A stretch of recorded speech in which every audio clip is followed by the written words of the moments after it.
Conselhos ao amado Timóteo.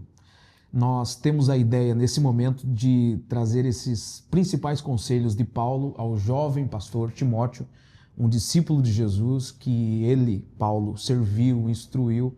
Esse é o objetivo, trazer os principais conselhos de Paulo a Timóteo quanto à fé de Paulo, como também a fé do discípulo Timóteo. Eu sou o pastor Anselmo Fernandes, pastor de uma das igrejas CME aqui no país de Portugal, mas não só aqui, como também em toda a Europa. E se você quiser conteúdos como esse, que edifiquem a sua fé, conteúdos teológicos sim, mas de uma maneira bem prática, curte esse canal para que você possa nos acompanhar. Então vamos aos conselhos de Paulo ao jovem Timóteo quanto à sua fé. Vamos. No capítulo 1 de 1 Timóteo, nós temos já um conselho muito precioso, que é o versículo 3, que diz assim: conforme te solicitei, quando parti para a Macedônia, permanece em Éfeso, para divertires a certas pessoas que não mais ensinem outras falsas doutrinas e que parem de dar atenção a mitos e genealogias intermináveis, que causam discórdias em lugar de propagarem a obra de Deus que tem como fundamento a fé. Olha que interessante. Paulo aqui está aconselhando esse jovem pastor a não entrar em vãs discussões, a não provocar discussões, porque essas coisas não levam as pessoas a nada, a não ser para contendas, para discórdias dentro do corpo de Cristo. É isso que Paulo está aconselhando Timóteo. E nessa última frase do versículo 4 do capítulo 1, Paulo diz que causam discórdias em lugar de propagarem a obra de Deus, que tem como fundamento a fé. Por várias vezes, Paulo vai falar da fé de Timóteo, que ele deve estar respaldado nela, pois a fé, conforme aqui está escrito, a fé, em primeiro lugar, ela é fundamento. Nós precisamos cuidar do fundamento. Não basta só cuidarmos, das paredes, do teto, das janelas, da porta. Nós temos que cuidar do fundamento. Isso é o que nós temos de mais importante. Não tem como ignorarmos o fundamento. Nós podemos construir algo maravilhoso, deixar um legado, deixar uma história, deixar vídeos gravados, deixar livros escritos, mas se não cuidarmos do fundamento, tudo se desmoronará. Aí, esse é o versículo 4, mas no versículo 5 do capítulo 1, continua o conselho. O alvo dessa orientação, ou admoestação, ou exortação, como esteja na sua tradução, eu estou aqui com a tradução King James atualizada, na minha tradução, versículo 5 diz: o alvo dessa orientação é o amor que procede de um coração puro, em primeiro lugar, coração puro, em segundo lugar, uma boa consciência e de uma fé sincera. Paulo está dizendo, essa exortação, Timóteo, que eu estou fazendo a você, esse conselho que eu estou dando a você, olha, procede primeiro de um coração puro. O meu coração, o coração do obreiro, ele precisa estar puro, assim como estava o coração do apóstolo Paulo. O que é um coração puro? Coração puro é um coração livre de qualquer mistura. Não pode haver mistura no nosso coração. Paulo tinha esse coração puro e a segunda questão aqui é que Paulo tinha uma boa consciência. Ele poderia muito bem colocar a cabeça no travesseiro e dormir porque ele sabia muito bem o que ele estava pregando. Não havia mistura na sua mensagem. E o contexto todo das duas epístolas de Paulo a Timóteo, a primeira e a segunda, é exatamente que os judaizantes queriam inserir no cristianismo as práticas judaicas, o guardar do sábado e outras observâncias. E Paulo aqui está dizendo, não pode haver isso. O evangelho precisa ser puro. O coração do pregador, o coração dos ouvintes precisam estar puros. Por isso que ele disse aqui, essa minha exortação procede de um coração puro, procede de uma boa consciência, eu estou tranquilo com aquilo que eu prego a vocês, porque eu tenho trazido o evangelho genuíno. E a terceira questão que Paulo coloca aqui é a fé sincera. Na etimologia da palavra, a gente pode dizer a fé sincera, não é? Ou seja, é uma fé que não é misturada. Essa fé, esse evangelho que eu prego a vocês, é um evangelho sem o sincretismo religioso. Eu não estou trazendo as práticas judaicas para que vocês sejam cristãos, creiam em Jesus como o único suficiente Salvador, mas precisem das observâncias das práticas judaicas.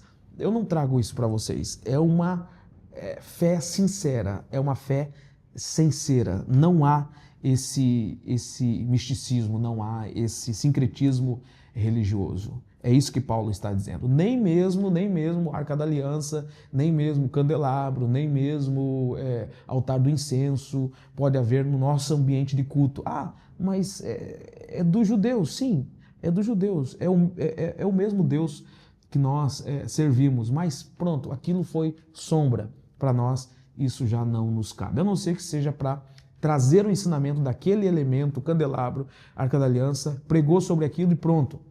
Mas não usar aqueles elementos como essenciais para o nosso culto de adoração a Deus. Então aqui está alguns conselhos no capítulo 1, mas ainda trago um outro conselho no capítulo 1, que é o versículo 19, que diz: preservando a fé e a boa consciência. Agora é o que Paulo deseja a Timóteo. Nos versículos que eu acabei de citar, no versículo 4, ele falou do coração puro, ele falou da boa consciência e da fé sincera ou fé sincera dele. Mas no versículo 19, ele está falando de Timóteo, não mais dele. No versículo 19, ele diz que ele quer que isso esteja em Timóteo, preservando a fé e a boa consciência. Em outras palavras, aquilo que eu tenho, Timóteo, eu quero também que você tenha. Preserva isso, preserva a fé. E preserva também a boa consciência, assim como eu preservo a minha, preserva a sua. Ou seja, é um mentor, é um cara que passou por uma trajetória e está direcionando alguém que ainda vai passar pela trajetória que ele já tinha passado. São preciosos conselhos. Agora chegamos no capítulo 2, vamos pular. Aqui no capítulo 2 nós temos recomendações aos homens e também recomendações às mulheres, não propriamente para Timóteo, então vamos pular o capítulo 2. Quando a gente chega no capítulo 3, eu vejo aqui outro conselho precioso, que é o versículo 9. Lá no versículo 9, Paulo diz a Timóteo: devem permanecer no ministério da fé com consciência pura. De novo, Paulo destaca a fé e a consciência. São coisas fundamentais para quem tem o ministério, para quem prega a palavra, para quem é instrumento de Deus. Nós precisamos lutar por isso. Ministério da fé com a consciência pura. Eu preciso estar ciente que eu não fui dúbio, que eu não fui ambíguo, que eu não fui mal intencionado na minha pregação. Eu preciso estar consciente disso. Capítulo 4 de 1 Timóteo. O que nós temos de conselho? Por exemplo, no versículo 1 já diz: o Espírito Santo afirma expressamente que nos últimos tempos alguns se desviarão da fé. Olha a fé sempre dentro desses conselhos do apóstolo Paulo. Alguns se desviarão da fé. Paulo está falando para Timóteo: eu quero fazer de tudo para que você não seja assim também, que você não se desvie da fé. Se desviarão da fé e darão ouvidos a espíritos enganadores e a doutrinas de demônios, sobre a influência da hipocrisia de pessoas mentirosas que têm a consciência cauterizada. De novo ele fala de consciência. O que ele quer de Timóteo é consciência pura. Não chegue nesse ponto, Timóteo, de você ter a consciência cauterizada. Por favor, mantenha a sua consciência pura como pregador do Evangelho. O que é uma consciência cauterizada? Consciência cauterizada é alguém que tem já uma consciência insensível. Alguém, por exemplo, que queimou uma parte do seu corpo e pode tocar ali, pode até bater, que não sente mais nada, está cauterizado, já está insensível. Alguns, por se desviarem da fé, chegaram a esse ponto de ter a consciência cauterizada. E é o que Paulo está dizendo a Timóteo: eu não quero que você chegue nesse ponto, como alguém que se diz pregador do Evangelho. Isso no capítulo 4, versículo 1 e 2. Aí no versículo 6 do capítulo 4, Paulo continua em seus conselhos dizendo: orienta os irmãos quanto a esses assuntos, serás bom ministro de Cristo Jesus. Paulo quer que Timóteo seja não qualquer ministro, ele quer que ele seja um bom ministro. Por isso estão aqui os conselhos, que serviu para ele e serve para você, serve para nós. Se a gente quer ser um bom ministro, como está aqui nesse versículo 6, orienta os irmãos quanto a esses assuntos, serás bom ministro de Cristo Jesus, C. Nutrido pelas palavras da fé. Olha, no capítulo 1 eu falei que a fé é fundamento. Agora no capítulo 4 aqui eu estou dizendo que a fé não é só fundamento, a fé é nutrição também.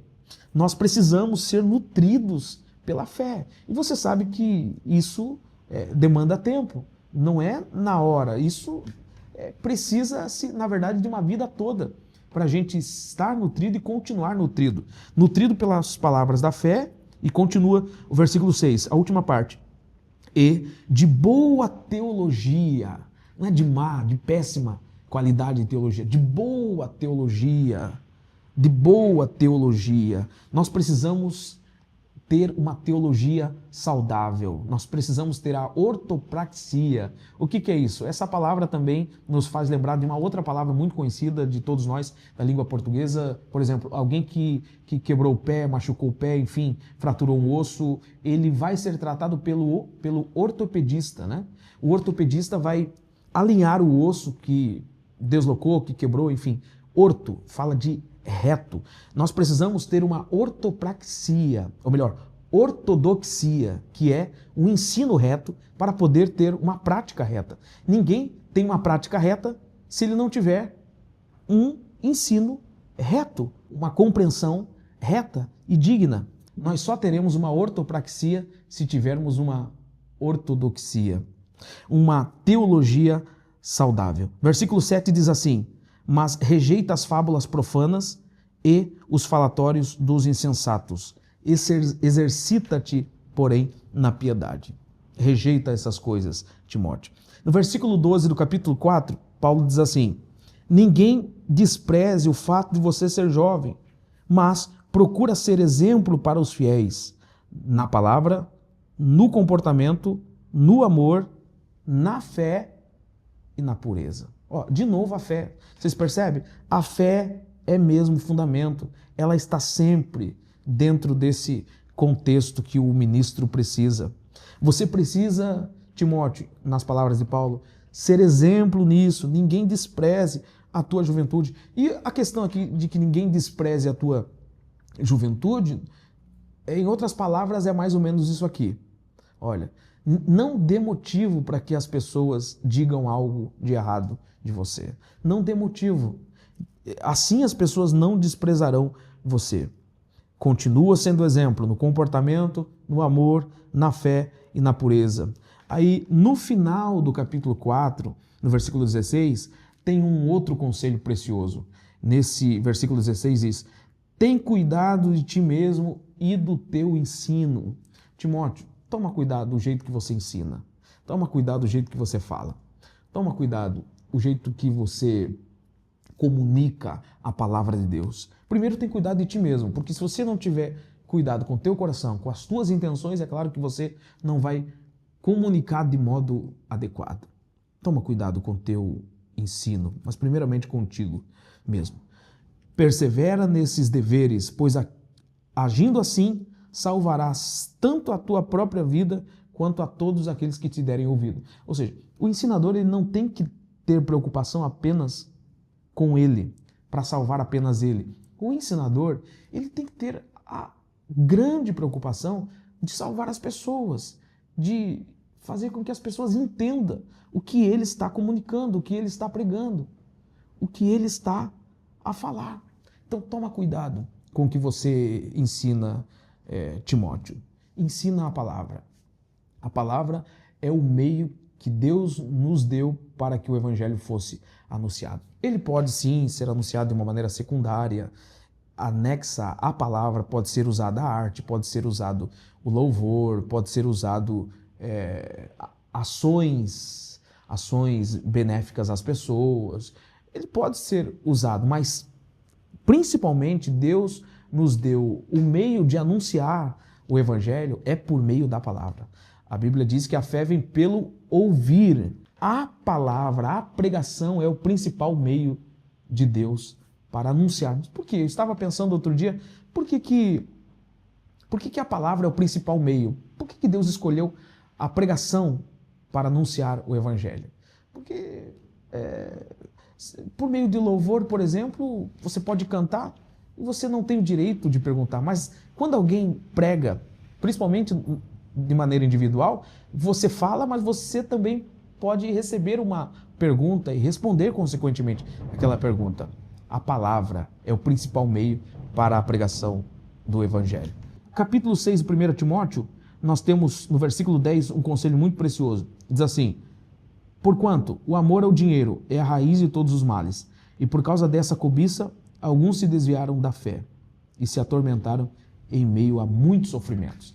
Olha, você pode ter talento, você pode ter chamado, você pode ter promessa, mas se você não se cuidar, Timóteo, você pode se desviar da fé por causa do amor ao dinheiro. Quanta gente boa, talentosa, que está se desviando da fé. E só se desvia da fé quem estava mesmo bem intencionado, caminhando, navegando em direção à fé. Mas por causa do amor ao dinheiro, foram sendo levadas pelo amor ao dinheiro, pela vontade de querer, de ser, de aparecer, pela vontade de viralizar, pela vontade de ter engajamento, pela vontade excessiva. Se for usado para a pregação do Evangelho para a glória de Deus, ok. Mas, geralmente, essas coisas induzem os homens a naufragarem na fé, a se desviarem da fé. E como eu disse, só se desvia quem realmente estava com boas intenções, com destino à consumação da fé. Só naufraga na fé quem estava, nessa linguagem náutica, quem estava dentro desse barco. Ninguém naufraga na fé se não estiver viajando dentro dessa condução. Ninguém naufraga se não estiver dentro do barco. Aí, ainda no capítulo 6, no versículo 20, diz assim: Timóteo, guarda o tesouro que te foi confiado, evitando as conversas inúteis e profanas, assim como as elucubrações sem fundamento, que muitos chamam de saber. As pessoas que naufragam na fé, as pessoas que se desviam da fé, elas sempre vão dizer: agora eu abri minha mente, agora eu estou evoluído intelectualmente. Vocês não estão a compreender o que eu estou a compreender. Por isso que o conselho de Paulo a Timóteo foi: alguns professando tal conhecimento. Essa expressão tal nos lembra João capítulo 3, né? Quando Deus amou o mundo de tal maneira, ou seja, é um tal conhecimento, entre aspas, é claro, porque não é conhecimento coisa nenhuma, segundo a Bíblia. Se você quer saber mais sobre esta epístola, nós temos aqui ministrações sobre a primeira e a segunda epístola de Paulo a Timóteo no nosso canal. Segue para que você acompanhe tudo aquilo que falamos acerca de Deus, de teologia, da maneira prática para o nosso dia a dia. Que Deus abençoe você.